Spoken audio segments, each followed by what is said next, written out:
దీనికి బొత్తిగా జ్ఞానం లేకుండా పోయింది. ఆ జిడ్డుగాడు వదలడు, దీనికి బుద్ధి రాదు. ఇదంతా నా కర్మ. చిచ్చి.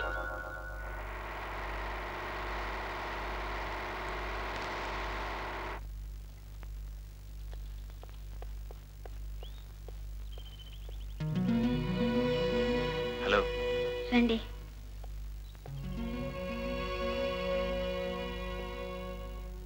ఏమిటి? రండి బాబు, కూర్చోండి. ఆఫీస్కి వెళ్తూ ఇటు వచ్చాను. అదేమిటి బాబు, మీ ఇష్టం వచ్చినప్పుడు రావచ్చు.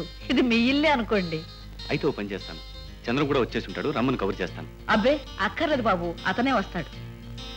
ఒక్క క్షణం ఉండండి బాబు. ఇవి తీసుకోండి బాబు, క్యాబేజీతో చేసిన పకోడీలు. మా గీతే తయారు చేసింది. అమ్మా, నేను బజార్కి వెళ్తున్నాను. అదేమిటి, ఇంటికి పెద్దవాళ్ళు వస్తే అలా వెళ్ళిపోవచ్చా? తర్వాత వెడుతూ గాని. ఎట్లాగూ నేను అటే వెళ్ళాలి, కొంచెం సేపు ఉంటే బజార్లో డ్రాప్ చేస్తాను. అలాగే.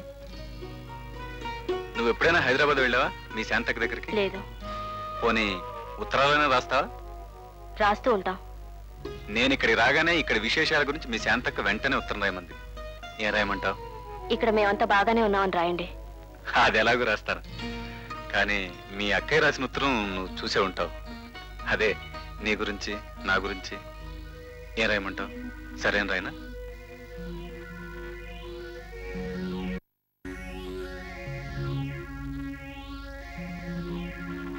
I'm in no hurry.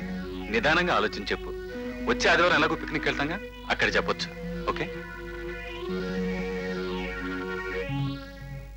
నమస్తే సాబ్. నమస్తే. నేను పని మీద బయటకు వెళ్తున్నాను. సార్ వస్తే సైడ్ దగ్గర తీసుకెళ్ళు. నేను పని చూసుకుని స్ట్రైట్ గా సైడ్ దగ్గరికి వచ్చేస్తాను. అలాగే సాబ్. గీతా, గీతా, ఎక్కడికి? ఆగు. గీతా, గీతా. ఏమిటి బాబు, ఏమిటి పని? ఇవాళ ఏం కూరలు చేసావు? ఈసారి ఎప్పుడైనా గుత్తి వంకాయ కూర చేయ అంటే నాకు చాలా ఇష్టం. ఏమైందంటే ఇల్లంతా నిశ్శబ్దంగా ఉందంటే మాస్కర్. అవును, గీత ఏది? 2 రోజుల నుంచి కనిపించట్లేదు. గీత లేదు, వాళ్ళ నాన్నగారితో స్కూల్కి వెళ్ళింది. నేను వస్తా అండి. ఇదిగో చూడు బాబు, నీకు ముఖ్యమైన విషయం చెప్పాలి. సాయంత్రం వస్తాగా, అప్పుడు చెప్పు. సాయంత్రం మేమెవరో ఇంట్లో ఉంటాం. కరణం గారింటికి పేరంటానికి వెళ్ళాలి. రాత్రి భోజనం ఎటు వస్తా కదా, అప్పుడు చదువు. కానీ ఇప్పుడు నాకు అర్జెంట్ పని ఉంది. కర్మ.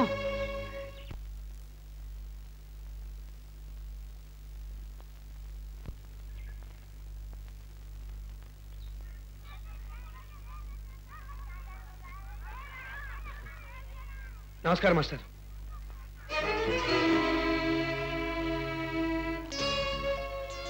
నేను కొంచెం పని మీద బయటికి పెడుతున్నాను. నాతో ఏమైనా పని ఉందే? పెద్ద పనేం లేదండి. గీత 2 రోజుల నుంచి సంగీతం నేర్చుకోవడానికి రావటం లేదు. దేని మీద శ్రద్ధ చూపించట్లేదు. గీత కనిపించదే? గీత ఇక్కడ ఎందుకు ఉంటుంది? ఇంటి దగ్గర ఉంటుంది. అదేమిటండి, ఇక్కడికి వచ్చిందని ఆంటీ చెప్పింది.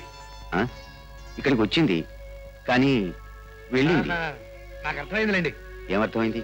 నాకు తెలుసండి. ఏం తెలుసు? గీత ఎక్కడికి వెళ్ళిందో నాకు తెలుసు. సరే, ఈ రిజిస్టర్ అని రేపు చూద్దాం.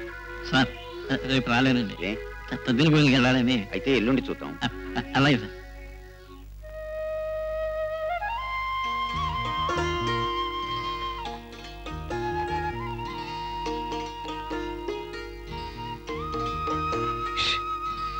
బాబు ఇలా రా.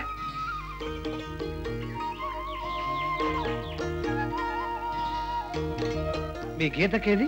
ఏమో, నాకేం తెలుసు. నిన్న ఈవేళ నాతో ఆడుకోవడానికి రాలేదు. ఈ గాలిపటం కూడా నేనే కట్టుకుంటాను. ఎందుకని రాలేదు? నీకు తెలీదా? మా గీతకి పెళ్లి. అలాని గీతకి నీతో చెప్పిందా? అక్కేం చెప్పలేదు. నిన్న మా పెద్దమ్మ మా అమ్మతో చెప్తుంటే నేను విన్నాను. అవునులే. సరే, నేను ఉత్తరం రాసిస్తాను. అది తీసుకెళ్ళి అక్కకేవు, ఎవరితో చెప్పు. గీత, పొద్దున్నుంచి నీ కోసం వెతకని చోటంటూ లేదు. ఏమిటి 2 రోజుల నుంచి అసలు కనిపించడమే మానేశావు? సాయంత్రం తప్పకుండా మనం నది ఒడ్డున కలవాలి. బాబుని మాత్రం తీసుకురాకు. బాబు పక్కనుంటే నీతో ఏం మాట్లాడటానికి కుదరటం లేదు. అందుకని ఎలాగో అలాగా తప్పించుకుని వచ్చేసాయి. నీకోసం వెయిట్ చేస్తుంటాను. నీ చంద్ర.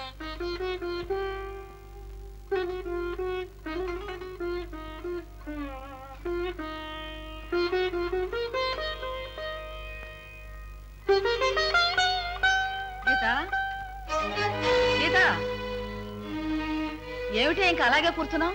వెళ్ళి స్నానం చేయక లే.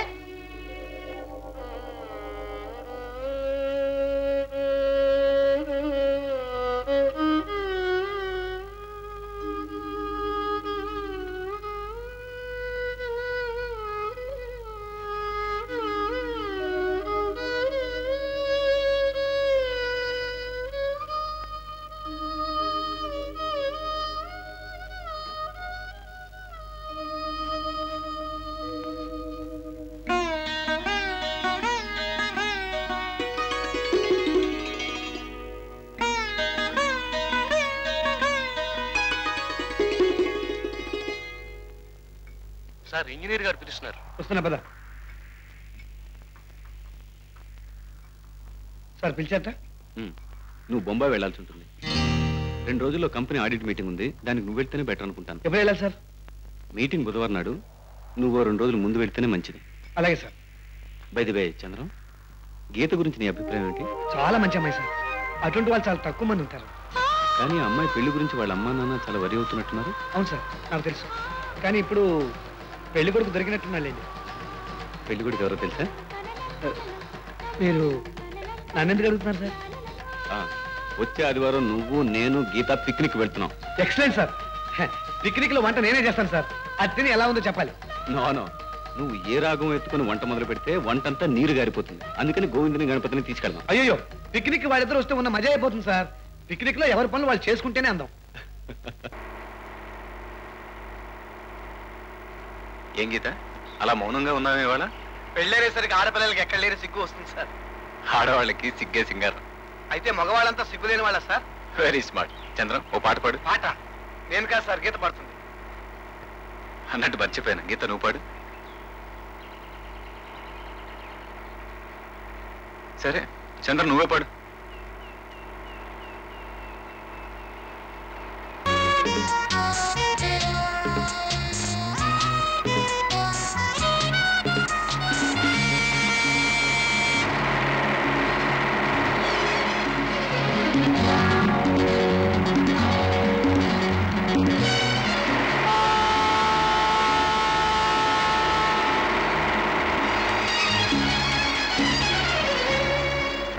కార్ రేస్ కాదు సార్.